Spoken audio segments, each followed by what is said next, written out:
The first letter arrived without warning. No one noticed it at first. It looked ordinary, typed words on paper, mailed to a newspaper office in Northern California. But by the time editors finished reading it, something had shifted. The letter didn't ask for attention, it demanded it, and it promised more blood if it was ignored.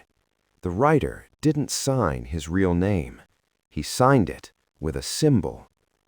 In the late 1960s, America was already uneasy. The Vietnam War divided families, cities were changing, trust in institutions was cracking. But nothing prepared the country for a killer who didn't just murder, he communicated. He wrote letters, he sent codes, and he challenged the police openly. He called himself the Zodiac. The first confirmed attacks occurred in quiet places, lovers' lanes, dark roads, spots where young couples went to feel safe. There were no witnesses who could stop him, only survivors who barely lived long enough to describe the horror. On December 20, 1968, two teenagers were shot in their car near Vallejo, California. The attack was fast, cold, and silent.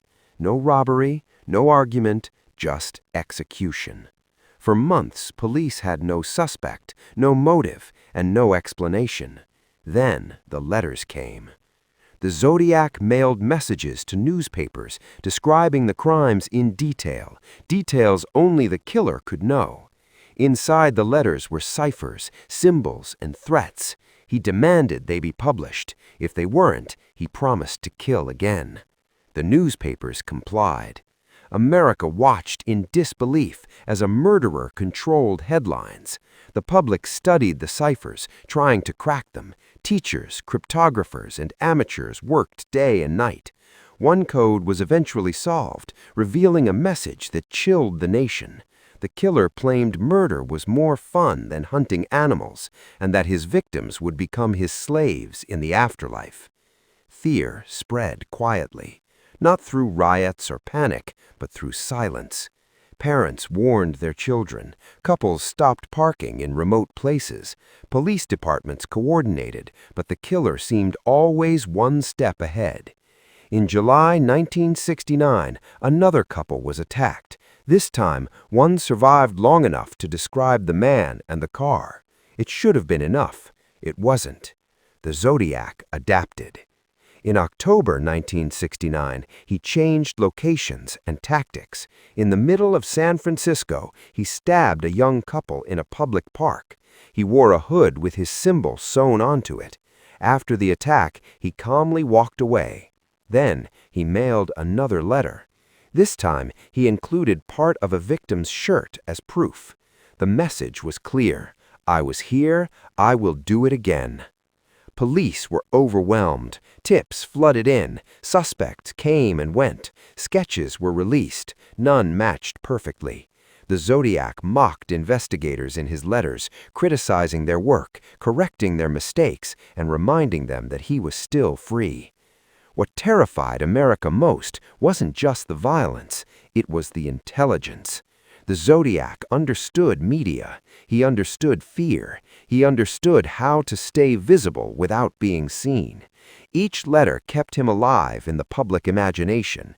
Each unsolved clue made him stronger. One taxi driver was killed in San Francisco.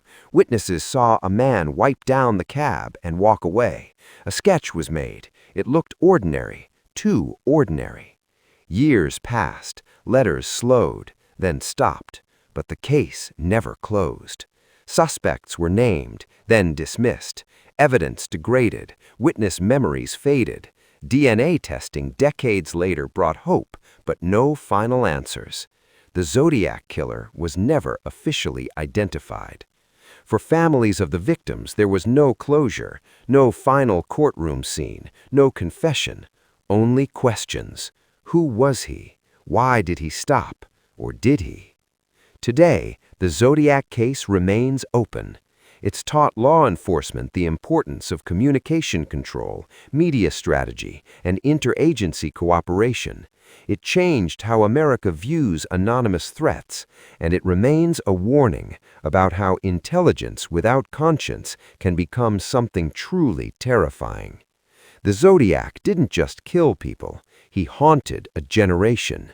And somewhere between the letters, the symbols, and the silence, he disappeared, leaving behind one of the darkest case files in American history.